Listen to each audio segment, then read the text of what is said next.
Coba larikan gerakannya. Ini baru awal.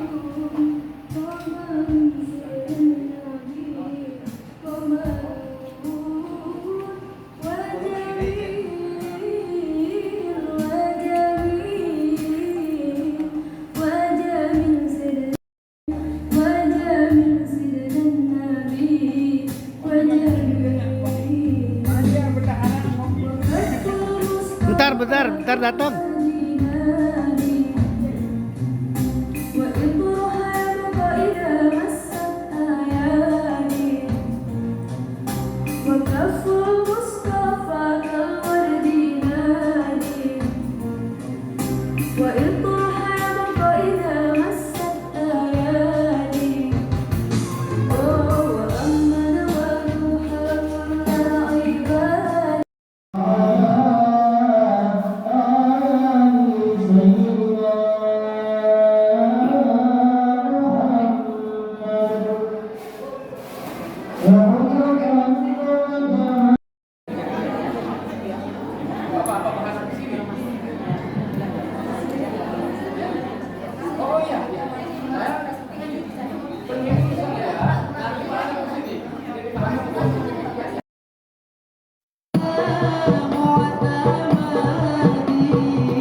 lanjutkan sampai Lanjut. selesai. Sampai selesai. Oh iya dong. Sampai selesai. Hari ini kan? Iya. Iya selesai. Cuma laki-laki, jadi security. Oh gitu. Saya Ya, juga. sebaiknya ada Ada Ibu Eti. Oh gitu ya. Ada Bu Eti, ada perwakilan. istri saya. Oh. Saya security aja. Iya. Ini tadinya mau apa namanya untuk apa namanya pasukan terdepan yang laki-lakinya gitu. Oh sini kan? Iya. Iya, saya di sini aja. Bukan security tapi. Iya iya iya. Oke. Jadi Pasukan penjaga terdepan. Oh, depan. Biarkan ibu-ibu dalam. Kita melindungi ibu-ibu. Siap Wah. siap. Terima kasih dukungannya Pak Kami. Gani. Yang kami hormati Ketua RW 01 Desa Bayu bersama jajarannya. Yang kami hormati pengurus DKM Abarokah bersama jajarannya. Yang kami hormati Ketua PDDI Kota Cirebon beserta jajarannya. Yang kami hormati Ibu Hajah Neri Herawati, Wakil Wali Kota periode 2023. Yang kami hormati Wakil Ketua Fraksi Partai Nasdem, Bapak Haris Putragani beserta istri. Yang kami hormati Bapak Lurah Kalijaga atau yang mewakilinya beserta jajarannya. Yang kami hormati ibu-ibu pengurus Al-Hidayah. Yang kami hormati hadirin hadirat jamaah semuanya yang insyaallah dirahmati Allah Subhanahu wa taala. Allahumma amin. Pertama-tama, mari kita bersama panjatkan puja dan puji syukur kehadirat Allah Subhanahu wa taala yang telah selalu senantiasa memberikan rezeki dan rahmatnya kepada kita semuanya.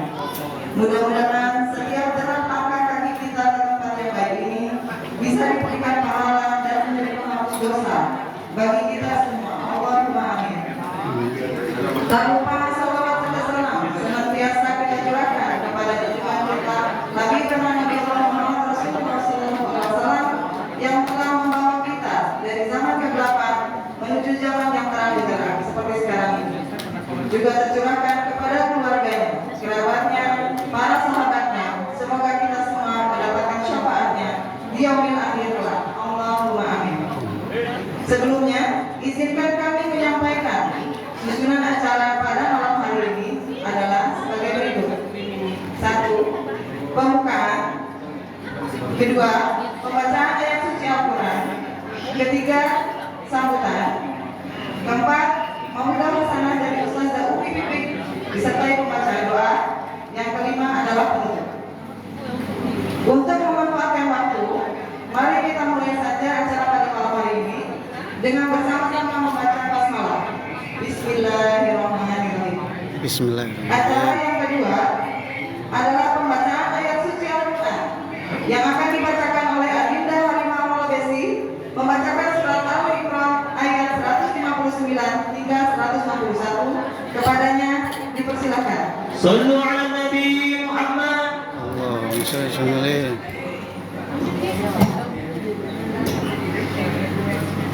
Assalamualaikum warahmatullahi wabarakatuh.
yang almarhum minta rokok Ustaz.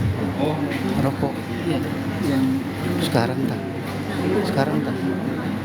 iya ini tadi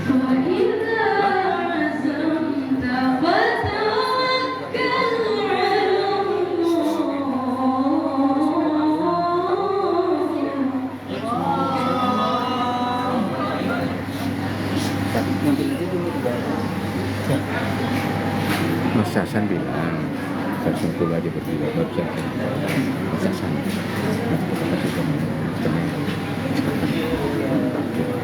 itu ada berapa? Ada lagi, ada berarti masih ada 200 300 300 lagi.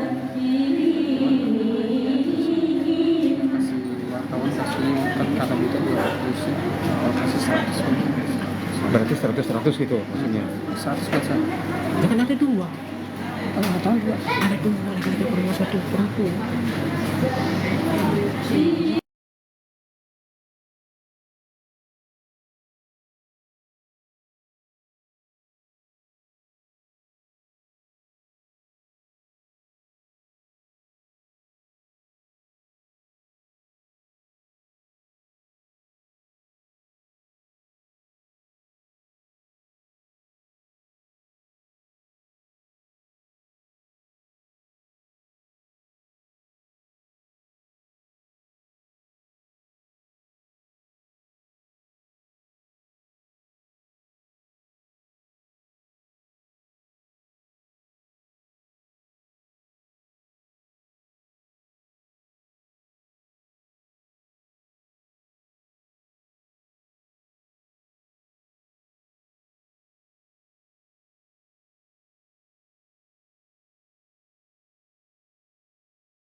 kami sebagai pengurus Majelis Taklim Al Barokah merasa bangga dan bahagia.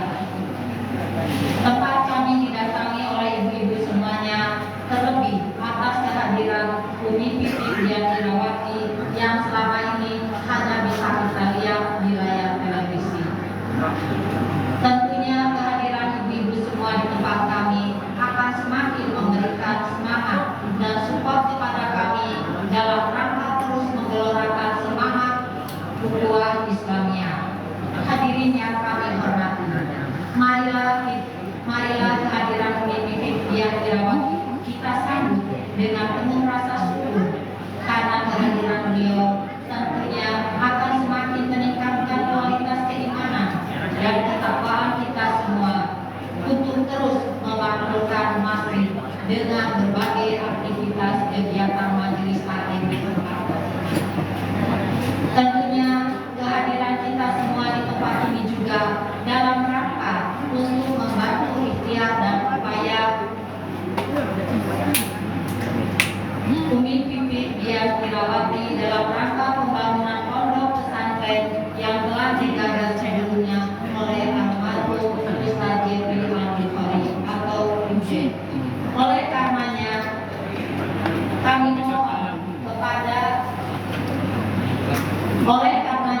kami mohon kepada ibu-ibu jamaah pada saatnya untuk memberikan partisipasi infak dan sedekah terbaiknya untuk kelancaran pembangunan pondok pesantren Umi Pipi Dian Irawati yang nanti ada petugas secara khusus yang akan menghampiri ibu-ibu jamaah semuanya.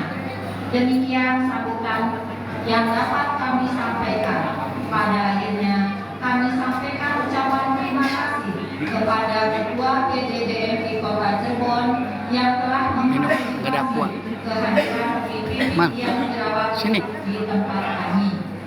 Juga kami sampaikan Aqua Dusta. Aqua Dusta. Ada. Kamu ambil tuh di sebelah situ, bisa nggak ngambil? Ambil. Pojok. Ah, terlewat. Saya juga mengucapkan terima kasih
Ibu, 2 menit lagi Umi Pipit datang. Saya mau coba dulu tes selawatannya. Ya Nabi salam alaika, ya Rasul salam alaika. Biar ibu-ibu, kamu laki-laki. Ya Habib salam Salawatullah.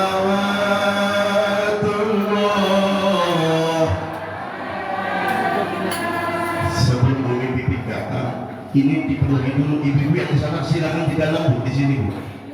Ayo Bu. Daripada di belakang tidak kelihatan. Tidak 1 tahun sekali datang Umi Pipit di sini. Ya. Di sini ibu-ibu, sini Bu. Ini masih kosong. Ayo Bu, 2 kali di sini Bu, balik. Ayo Bu, maju ke sini Bu. Bu ke sana Bu, ke sana. Ayo Bu. Kok susah banget? Mau masuk surga enggak? Ayo. Nah, di sini. Tuh masih kosong.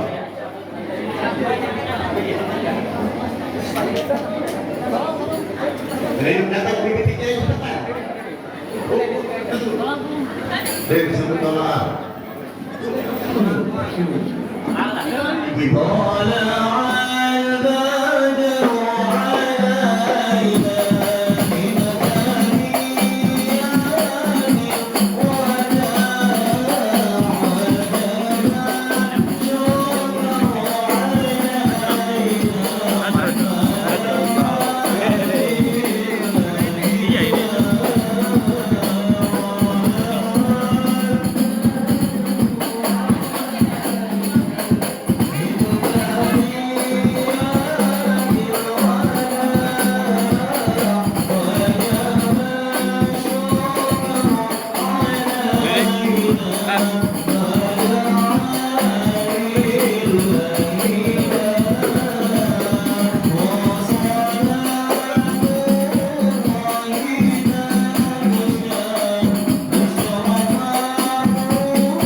Pipik beristirahat.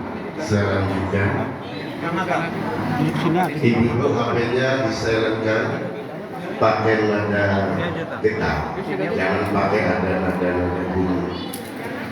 Pasti konsentrasinya bukan mendengarkan Noidul Hasan, tapi bagaimana HP ibu ada foto Umi Pipik, saya yakin itu. Maka lebih konsentrasi, HP-nya disimpan dulu. Ya. Daun salam, daun saga. Yang jawab salam, insya Allah semuanya masuk surga. Bersolawat kepada Nabi, kepada Allah taat dan patuh. Jawablah salam dari kami. Assalamualaikum warahmatullahi wabarakatuh.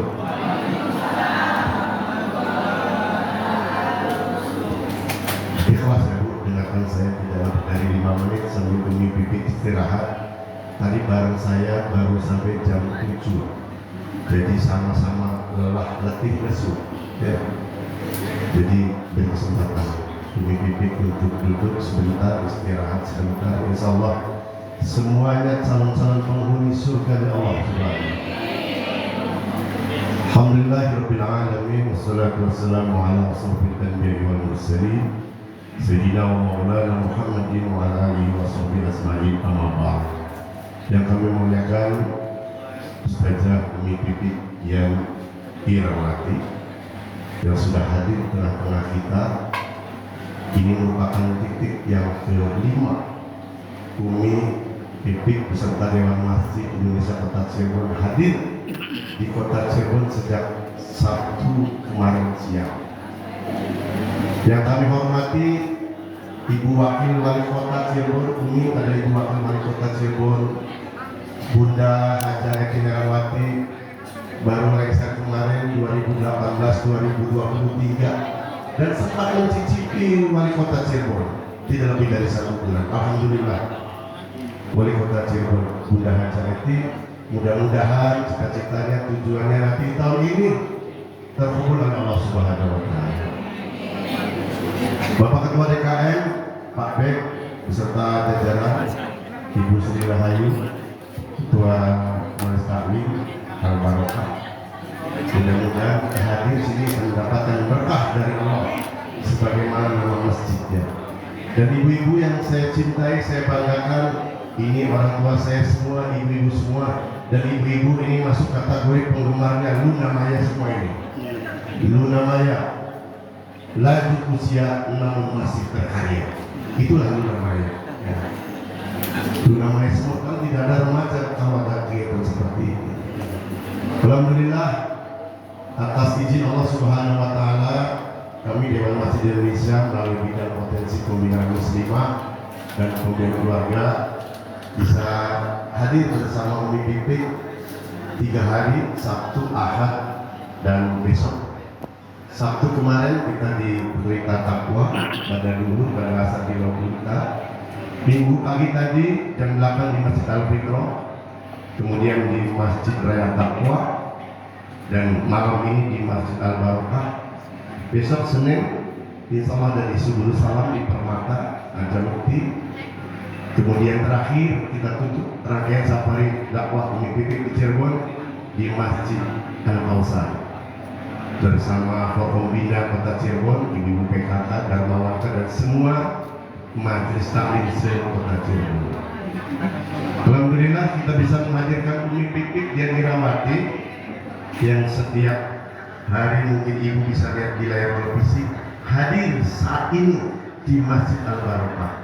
Kita mesti bersyukur kepada Allah, kita masih diberikan nikmat sehat, nikmat umur panjang sehingga kita bisa hadir. Ibu-ibu yang hadir tempat ini adalah orang-orang pilihan Allah. Mengapa? Karena di saat orang saat ini mau bobok, mau tidur, ibu-ibu malam-malam kayak ini datang ke Masjid Al-Barokah. Ya, ngomong cucu jam 8:30 masih bersifut di Masjid Al-Barokah. Yang kedua, ibu-ibu telah digerakkan kakinya oleh Allah, dimudahkan langkah kakinya oleh Allah, hadir di tempat ini. Mudah-mudahan nanti berharap penuh ampunan dan rahmat Allah akan diulas oleh Umi Pipik. Kita semua akan mendapatkan ampunan dan rahmat dari Allah. Kita ada di Masjid Al-Barokah, ya. Karena namanya itu tidak mengenal usia, mau muda, mau tua, mau sepuh. Kadang kala yang tua dulu, yang sepuh dulu, saya masih muda, ibu sudah sepuh, maka ibu dulu mana? Ya, Umi, kalau saya ada di masjid ini teringat saya ngimami di situ. Saya dapat ujian dari Allah. Goyang kaki saya. Hari Ramadan kemarin, gelap hampir jatuh. Ternyata setelah tensi di rumah sakit 240 Umi. Ini di tempat ini bukan. Jadi imam, maka banyak warga di sini itu imamnya buru-buru banget, tumben bacanya kalau dolin apa ya, karena imamnya darurat. Hampir kata dokter, kenapa saya tidak mati? Mestinya mati kita ya, karena 240 tensi. Jawaban dari dokter, karena Ustadz Didi sering mengikuti kegiatan-kegiatan seperti ini, majlis taklim, isi gosah, tawasulan, zikir dan sebagainya. Inilah manfaat zikir, sholawatan, menghadiri majlis taklim. Allah sayang kepada kita. Yang ngomong begitu itu dokter. Kalau yang ngomongnya kiai, ustadz, saya lebih yakin. Maka makmurkan Masjid Al-Barakah dan dimakmurkan Masjid Al-Barakah. Masjid Al-Barakah berdaya, insya Allah semuanya jamaahnya sejahtera lahir dan batin.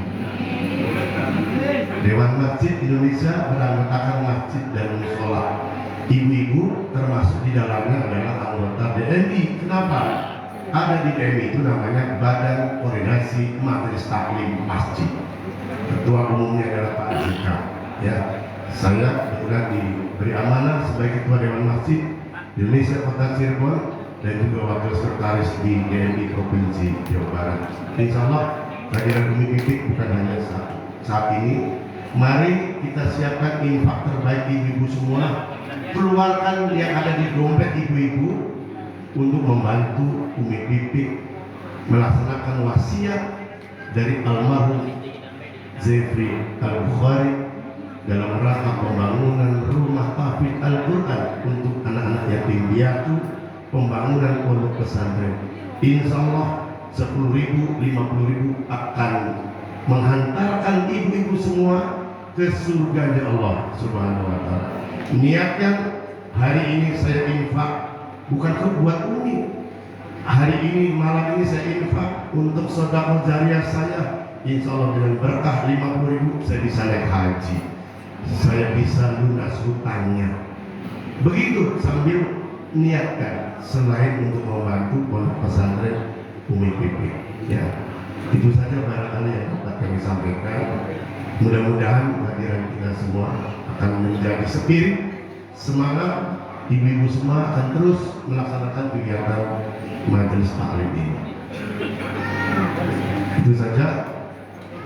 Ibu Eti, Wali Kota Cirebon, pulang ke Krian bersama orang kasih. Cukup sekian dan terima kasih. Sungai Mahakam airnya bersih, tempat orang memancing ikan. Cukup sekian dan terima kasih. Bila ada salah dan hilaf mohon dimaafkan. Umi Pipik di sini komplek RW Desa Baru, perumahan sudah lama dan hampir semuanya mantan pejabat. Ini ada Ibu Haji Ita. Beliau terakhir di pemerintah daerah Kota Cirebon, ya, sebagai Kabal Kesra. Kemudian ada lagi Pak Iyo, ada lagi Pak Sekda di sini. Mudah-mudahan Bapak dan Ibu yang ada di sini semuanya sehat walafiat, umur yang panjang. Mari kita bereuni di surga Allah Subhanahu wa Ta'ala. Siapkan infak terbaik, itulah yang akan menuju kita menghuni surga Allah. Siapkan untuk bekal menuju kampung akhirat. Ya, jadi siap-siap nanti mendengarkan masalah masalah. Mudah-mudahan bekal pulang ke rumah masing-masing ternyata apa yang disampaikan oleh Umi Pipik yang dirawati.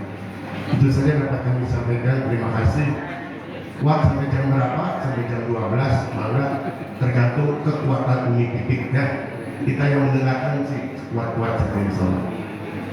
Besok karena hari kerja ya, mudah-mudahan jam 11:30 kita selesai. Ya. Terima kasih. Assalamualaikum warahmatullahi wabarakatuh.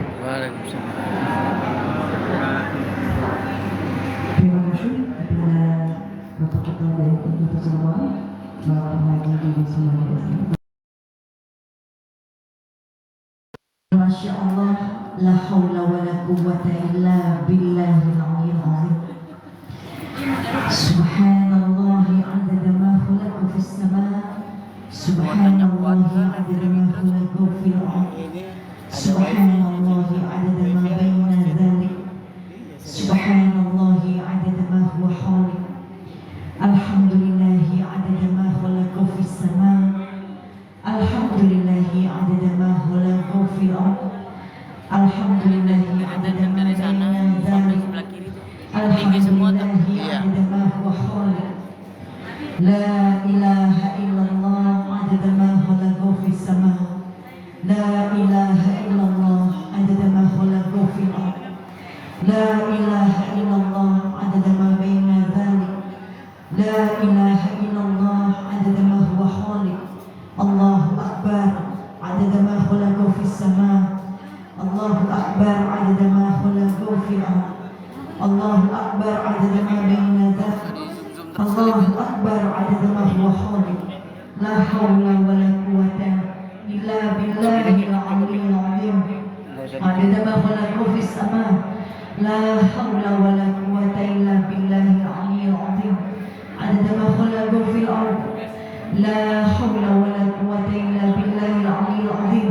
'Adada ma baina dzalik, la haula wa la quwwata illa billahil aliyyil azim. 'Adada ma huwa khaliq.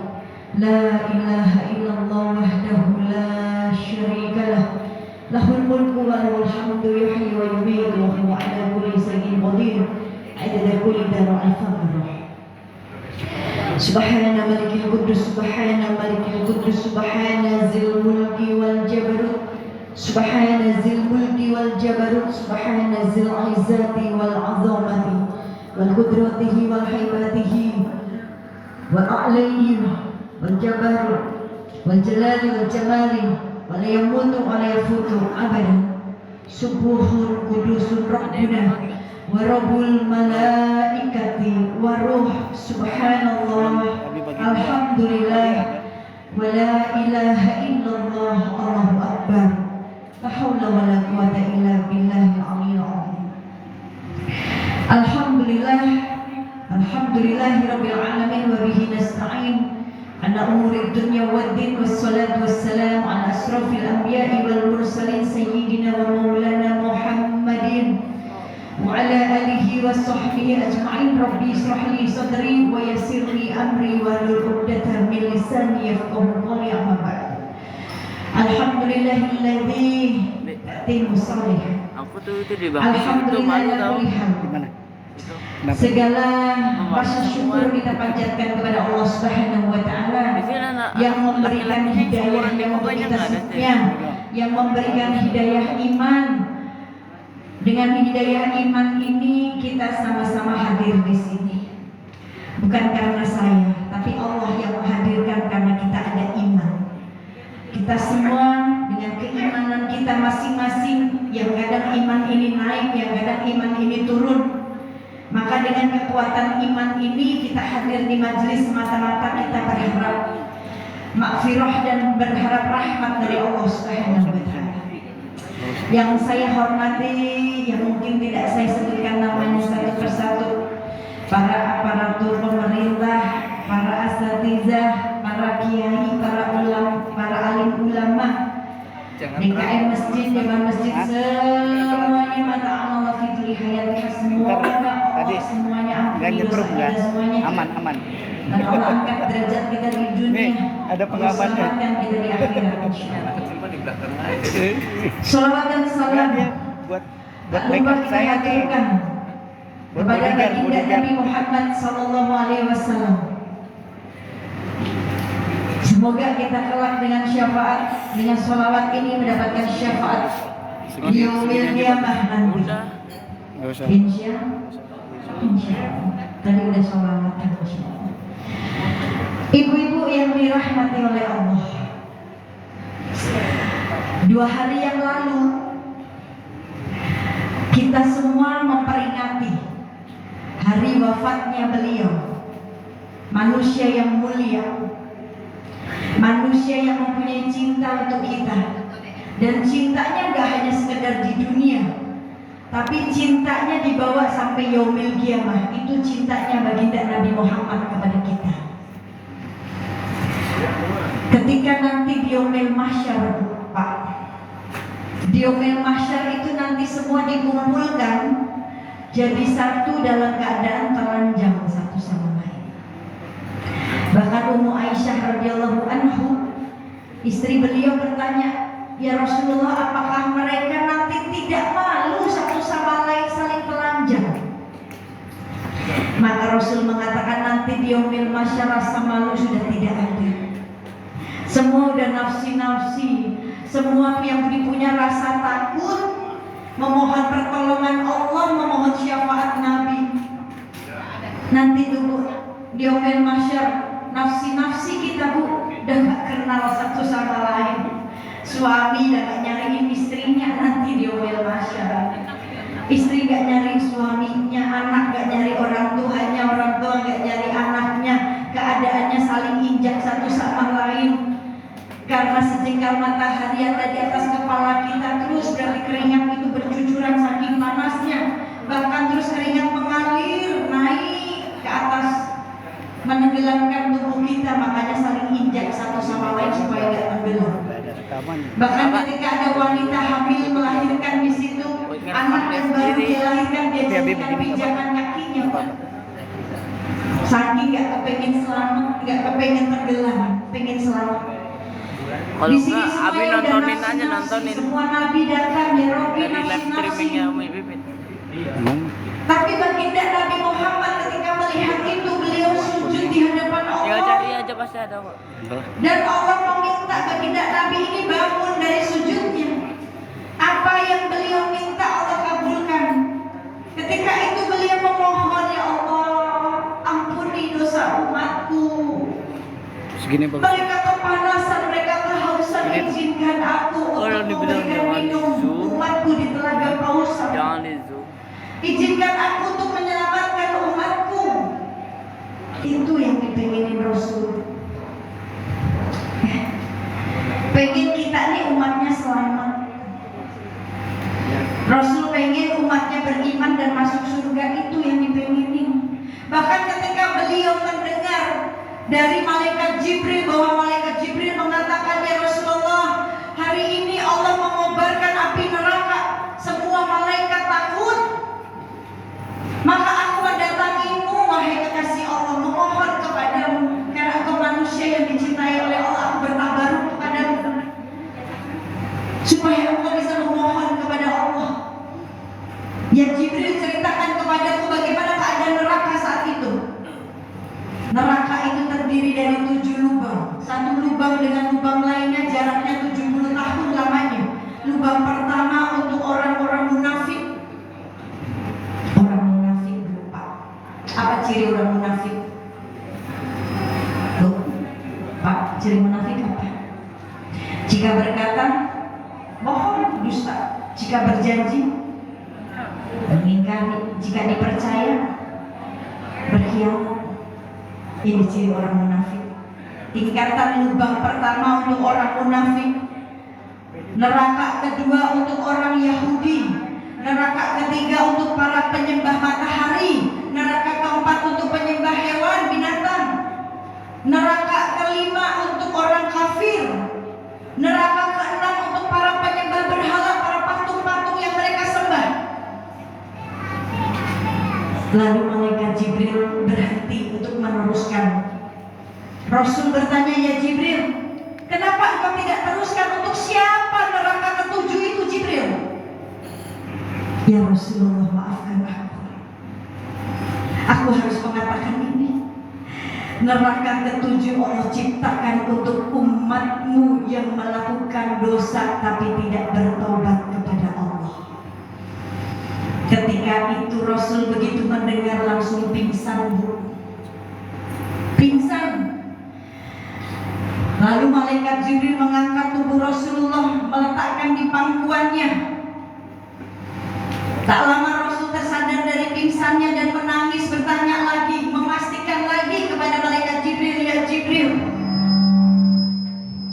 apakah benar Allah ciptakan neraka ketujuh untuk umatku, Jibril? Tidak ya Rasul. Sejak itu Rasul tidak mau keluar rumah selama 3 hari Pak Bu, terkecuali ketika Bilal mengumandangkan azan, Rasul keluar sholat di masjid, pulang lagi berdiam diri di rumah. Beliau habiskan waktunya dengan Allah, sholat, memohon, bertobat 3 hari. Bahkan para sahabat khawatir dengan keadaan beliau, gak seperti biasanya beliau begini. Sayyidina Abu Bakar mendatangi rumah Rasulullah, ingin memastikan kondisi Rasulullah, tapi Rasul tidak mau bertemu. Sayyidina Abu Bakar pulang, di jalan bertemu oleh Sayyidina Umar. Sayyidina Umar bertanya, ya Abu Bakar, kenapa engkau menangis? Bagaimana keadaan Rasulullah? Aku nggak bertemu dengan Rasul, Rasul tidak mau bertemu. Maka Sayyidina Umar pun mendatangi rumah Rasul, berharap bisa bertemu dengan Rasul. Sampai di rumahnya Rasul sama bukaan pintu. Yang akhirnya Sayyidina Umar pulang, di jalan bertemu Salman Al-Farisi. Salman pun bertanya, ya Umar, kenapa engkau menangis? Amin kesini nih. Dari mana engkau? Aku dari Rasul dan tempat Rasulullah, tapi Rasul gak mau membukakan pintu. Sudah 3 hari Rasul berdiam diri, aku khawatir dengan keadaannya. Salman pun bergegas menuju rumah Rasulullah, berharap Rasul mau bertemu. Dan Salman pun gak berhasil. Sampai akhirnya Salman Al-Farisi mendatangi rumah putri tercinta Rasulullah, yaitu Sayyidatuna Fatimah Zahra. Diceritakan keadaan Rasulullah, maka putri tercinta bergegas mendatangi rumah Rasulullah, mengetuk pintu rumah ayahnya, dan begitu mendengar suara salam dari putrinya, Rasul bergegas membukakan pintu. Karena Rasulullah tuh Bu, kalau rindu wanginya surga, Rasul kening Rasul cium kening putrinya. Fatimah mendapatkan gelar dari Allah, penghulunya wanita di surga, pemimpinnya wanita di surga.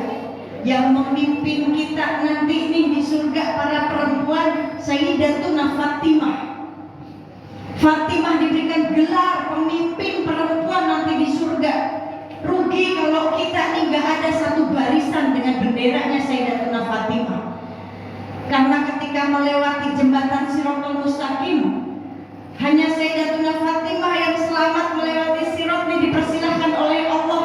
Bahkan Allah meminta, Allah berseru, wahai kalian penghuni mahsyar, sebentar lagi Fatimah bintu Muhammad akan melewati jembatan Siratul Mustaqim, akan melewati sirat. Maka pejamkan mata kalian semuanya, tundukkan kepala kalian, gak ada yang boleh melihatku. Baik wanita pun gak boleh melihat wajahnya. Wanita yang tidak mencintai Sayyidatuna Fatimah, wanita yang tidak mengikuti jalannya Fatimah, gak ada yang bisa melihat wajahnya. Rugi kita gak bisa melihat pemimpinnya wanita di surga. Dan gitu, maka semua tertunduk, baik laki-laki perempuan tertunduk, gak boleh melihat sosok kecantikan Fatimah. Maka ketika Fatimah, Sayyidatuna Fatimah Zahra melewati sirat, diikuti 70.000 bidadari. Dan Allah mengatakan, mana para pecintanya Fatimah yang mengikuti jejaknya Fatimah, berjalanlah di belakangnya bersama Fatimah. Rugi kalau kita nggak bisa berjalan bersama rombongannya Sayyidah Fatimah. Maka gimana caranya nih para perempuan supaya kita selamat melewati sirat, bahkan bersama rombongan Sayyidatuna Fatimah, pemimpinnya surga? Cari tahu, cari tahu kehidupannya Sayyidah Fatimah, cari tahu bagaimana ketakwaannya sama Allah, cari tahu bagaimana rasa malunya dia menjaga Bagaimana dia memuliakan dirinya sebagai seorang perempuan, keimanannya, kesabarannya, kesederhanaannya. Dengan ujian kemiskinan dia tetap sabar, dia tetap beriman, dia tetap taat sama Allah dan taat sama suaminya. Ini yang hebatnya. Cari tahu nih. Ya. Maka ketika Fatimah bertemu dengan ayahnya, ketika Rasulullah membukakan pintu dan Fatimah melihat kondisi ayahnya, Bu, Fatimah menangis. Menangis terkejut melihat ayahnya kondisinya kurus. Rasulullah loncat. Dan Fatimah bertanya, wahai ayahku Rasulullah, apa yang terjadi padamu? Kenapa engkau tampak kurus sekali? Kenapa engkau pucat? Apakah engkau tidak makan? Apakah engkau sakit? Apakah tidak ada makanan di rumahmu, wahai ayahku? Maka Rasul menjelaskan, wahai putriku Fatimah, Jibril mendatangiku, mengatakan bahwa Allah ini menciptakan 7 neraka, dan neraka ke-7 ini ternyata Allah ciptakan untuk umatku Fatimah. Menangis. Lalu bagaimana aku sanggup makan ketika umatku sudah diciptakan di neraka ke-7 oleh Allah? Aku gak sanggup untuk menelan makananku. Maka dihabiskan waktu itu oleh Rasulullah untuk ibadah, bertobat. Bahkan di malam hari istri beliau Ummu Aisyah radhiyallahu anha bertanya kepada Rasulullah ketika melihat Rasulullah dalam satu malam sholat 1000 rakaat, bertobat 100 kali hingga kakinya bengkak. Ummu Aisyah bertanya, ya Rasulullah, wahai suamiku, aku perhatikan kau belum tidur sama sekali, dan aku lihat kau bertobat hingga kakimu bengkak. Bukankah kau manusia yang gak punya dosa? Bukankah kau manusia yang dicintai oleh Allah? Bukankah kau manusia yang maksum? Untuk apa kau bertobat hingga kakimu bengkak? Apa jawab Rasulullah? Kulakukan ini ketika ada umatku yang dicabut nyawanya, dia belum sempat bertobat kepada Allah, aku jadikan tobatku ini untuk umatku. Mana ada manusia yang cintanya kayak gini, Bu, sama kita, mana ada. Bahkan baginda Nabi Muhammad sanggup berdiri di pintu neraka, Bu, di pintu surga yang berdiri Nabi Ibrahim alaihissalam. Sahabat bertanya, ya Rasulullah, kedudukanmu lebih tinggi dari Nabi Ibrahim, kenapa engkau tidak berdiri di pintu surga? Kenapa engkau memilih berdiri di pintu neraka? Supaya aku bisa menyelamatkan umatku. Ini bahkan Rasul meminta kepada Allah diizinkan untuk masuk ke dalam neraka, memastikan tidak ada satupun umatnya ada di sana. Ini cintanya manusia, yang cintanya manusia mulia untuk kita. Bahkan beliau memuliakan, membanggakan kita di hadapan para sahabatnya. Para sahabat ketika ditanya oleh Rasulullah, wahai sahabatku, kalian tahu siapa orang yang mulia dengan keimanannya? Sahabat menjawab, para malaikat ya Rasulullah, karena malaikat pasti mulia. Rasul jawab, ya, malaikat mulia karena malaikat setiap hari dekat dengan Allah, keimanannya tidak diragukan lagi. Tapi bukan itu jawaban yang aku maksud, jawab Rasulullah. Oh, kalau begitu para nabi ya Rasulullah, jawab sahabat. Para nabi mulia?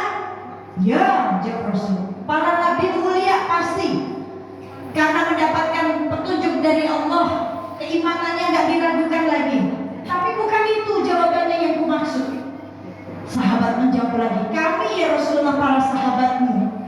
Ya, kalian mulia, nggak diragukan lagi keimanannya karena kalian dekat denganku setiap hari. Kalian pasti mulia. Tapi bukan itu jawaban yang aku maksud. Ada orang yang lebih mulia lagi dengan keimanannya. Maka sahabat udah nggak bisa jawab lagi. Siapa ya Rasulullah yang engkau maksud orang yang mulia dengan keimanannya? Maka Rasul menjawab sambil menundukkan kepalanya, menahan air matanya. Lalu Rasul mengatakan orang yang mulia dengan keimanannya mereka, orang-orang yang datang setelah aku tidak.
Ayat ini Allah mengatakan, "Qul in kuntum tuhibbunallah."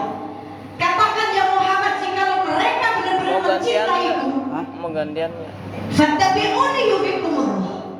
Maka suruh mereka mengikutimu, maka aku akan ampuni dosanya dan aku akan mencintainya. Tuh. Kalau kita cinta sama Allah ya harus cinta sama Nabi. Satu paket tuh. Karena Allah mengatakan kalau bukan karena engkau ya Muhammad, aku tidak akan menciptakan langit bumi beserta isinya.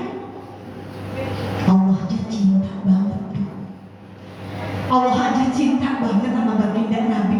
Bahkan Allah mengatakan kalau bukan karena engkau ya Muhammad, aku tidak akan menciptakan langit bumi beserta isinya. Maka Rasul bertanya, ya Allah, kalau bukan karena aku, engkau tidak akan ciptakan langit bumi beserta isinya. Maka aku bertanya, aku diciptakan untuk apa? Allah menjawab, aku ciptakan engkau untuk menjadi kekasihku. Ini, maka kita disuruh mengikuti jalannya baginda Nabi Muhammad, mengikuti mencintai Nabi Muhammad supaya apa? Allah ampuni dosa kita, Allah kasih rahmat untuk kita. Tadi qul in kuntum tuhibbunallah fattabi'uni yuhibbukumullah wa yaghfir lakum dzunubakum. Cintai supaya Allah kasih rahmat, Allah ampuni dosa kita. Bagaimana cara mencintai baginda Nabi? Apakah cukup dengan sholawat saja? Karena salah satunya sholawat yang akan mampu nanti jadi asbab syafaat.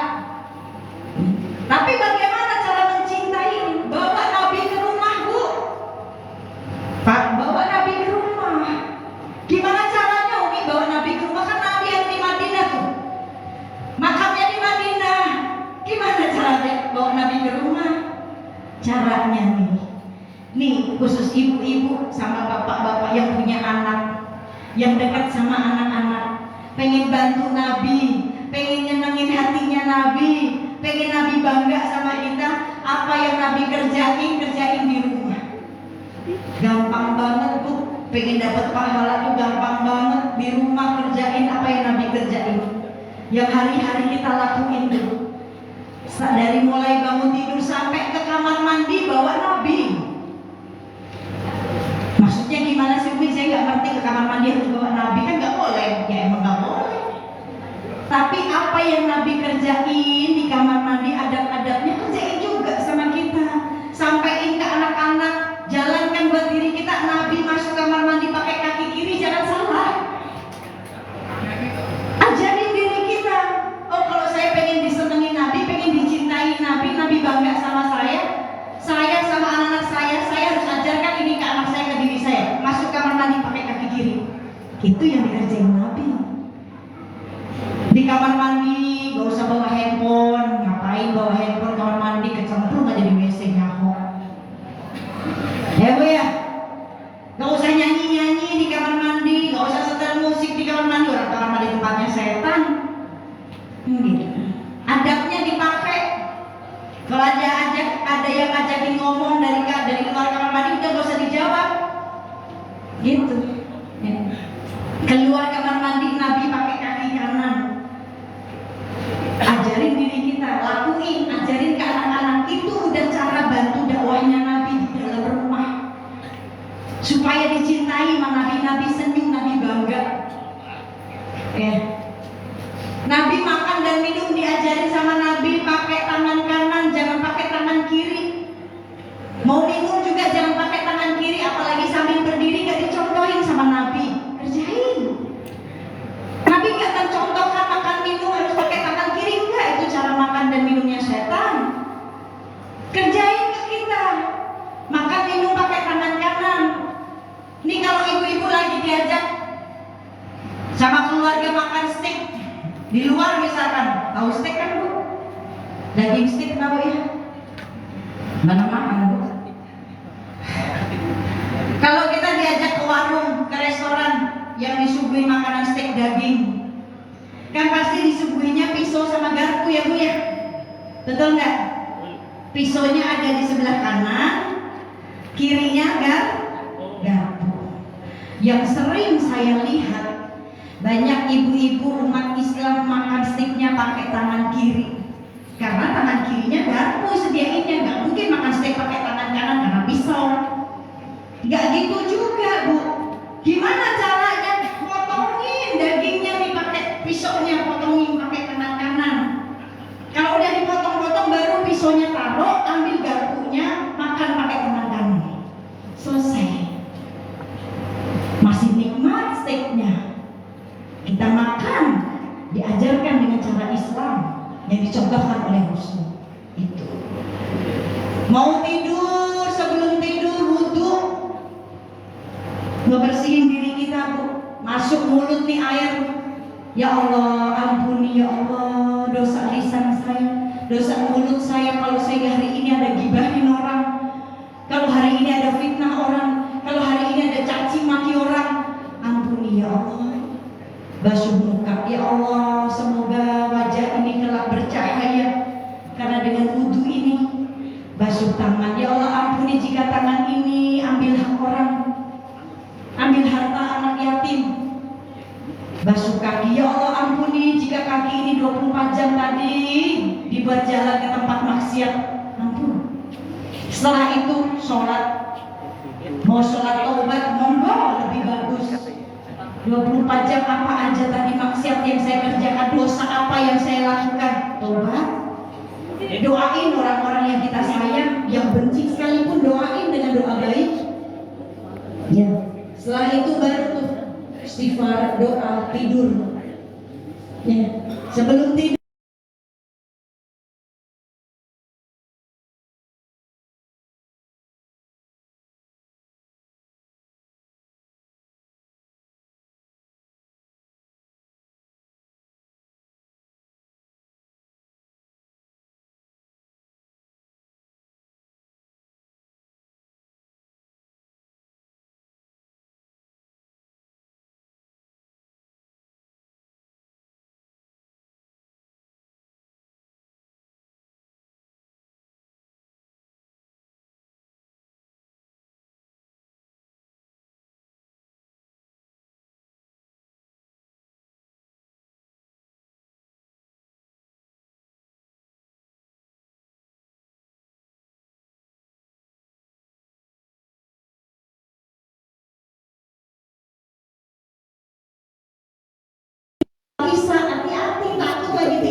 So se-Indonesia